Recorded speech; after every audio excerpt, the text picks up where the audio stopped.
this guitar is done right. Nice bridge, nice pickup, all wired up. I gotta do some adjustments on that. The neck feels great on this one. But it doesn't work.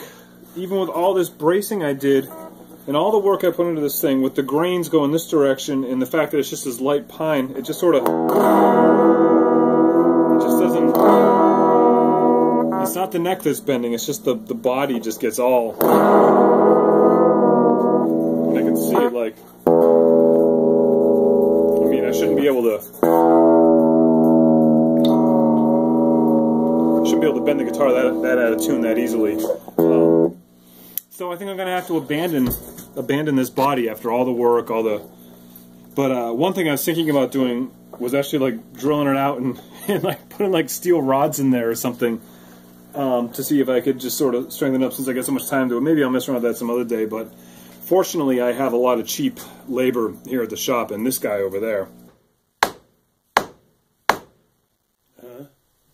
So I just had him make another body. I'm going to just take this neck and this pick guard, which is all wired up, fit it into this, and go. And this is that same pure wood. So it's almost ready to go. I'm going to start doing that next. Thanks, buddy.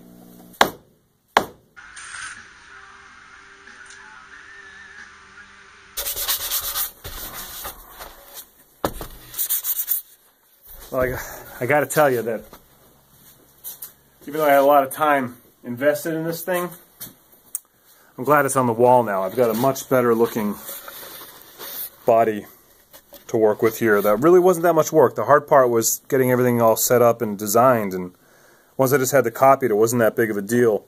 And the wood was actually already glued together because it was a tabletop that I had made that I hadn't sold yet, so I just took it offline and cut this out of the tabletop. So yeah, totally worth it. This is going to be a great looking guitar now. Just to make sure everyone knows my my guitars are green.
This is the final piece for this 18-part, it turned out to be, guitar series, the reveal of the final guitar. I did it somehow. We got there together.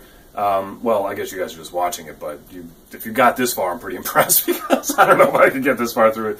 But I might do one more like wrap up where I'm going to try and get some friends in to try these things out and give me some critiques and whatnot. But so here's the final one. I'm so glad that that other body failed, and I ended up making this body because I just got a better looking guitar, better playing guitar. Everything about it is better. Obviously, my mission here is to find value in every piece of scrap, everything on the planet. Maybe the only value that was in that piece of wood was a very valuable learning experience, and you know, now I'm gonna have to heat the shop with it, or just leave it on the wall because it'll remind me, you know, of all the mistakes I made and help me think better on the next project that I do and really think things through. So here's this guitar. Again, it's made of that same wood. I gave it this sort of eco-friendly green tint. Pickups are store-bought, Telecaster style pickup here, humbucker style here. Very, very basic controls, you know, toggle through them. Ebony nut, water ski binding knobs. These are carriage bolt tuning strap locks. The pick guard's made out of a piece of sheet metal that I ripped out of a school bus. Store-bought tuners. It's this is just a great all-around guitar. This thing will do a little bit of everything. I think it came out pretty good. It's a 25-inch scale on this one. This series has been a lot of fun. I hope you enjoyed it too. And maybe by the time this episode airs, I'll already be promoting and talking about this next series I want to work on, and I hope you guys are on board because it'll be cool. I think that my favorite part of the series was making mistakes and learning and persevering and finding that you can keep going and find value and use in things. The video series barely scratches the surface of the hours and hours and hours of tedious work and labor that goes into making a guitar. It doesn't really happen in an hour like the video series happens. It's a lot of work just going back, stringing it up, playing it. Oh no, I got to tune this a little bit, file this a little bit. It's an immense amount of work that goes into it, but it's a great lesson in patience. You can create a great end result. It's totally worth it. I mean, isn't a little bit of hard work like always a good thing, and isn't the end result always worth it? I hope that I sort of proved that here. Are there flaws and mistakes in these guitars? Hell yeah, there are. There's all sorts of things I would do different. There's all sorts of mistakes, you know, and things that I don't like about them. But I made it, and it's different than every other guitar. There's no other guitar like this on the whole planet except for that one, which is still a little different, you know. Absolutely worth it. And like I said, these are going to be for sale. I want to complete the cycle, so if anybody's interested in them, you can feel free to email me. And because these are prototypes and there's some flaws in them stuff, these are going to be even like more affordable than I was even originally planning. The next batch is going to be even better, and you're going to have to pony up for those. But anyways, if you haven't seen the series, go back and check it out. I hope you like it, and thank you very much, and just keep making things and having a good time.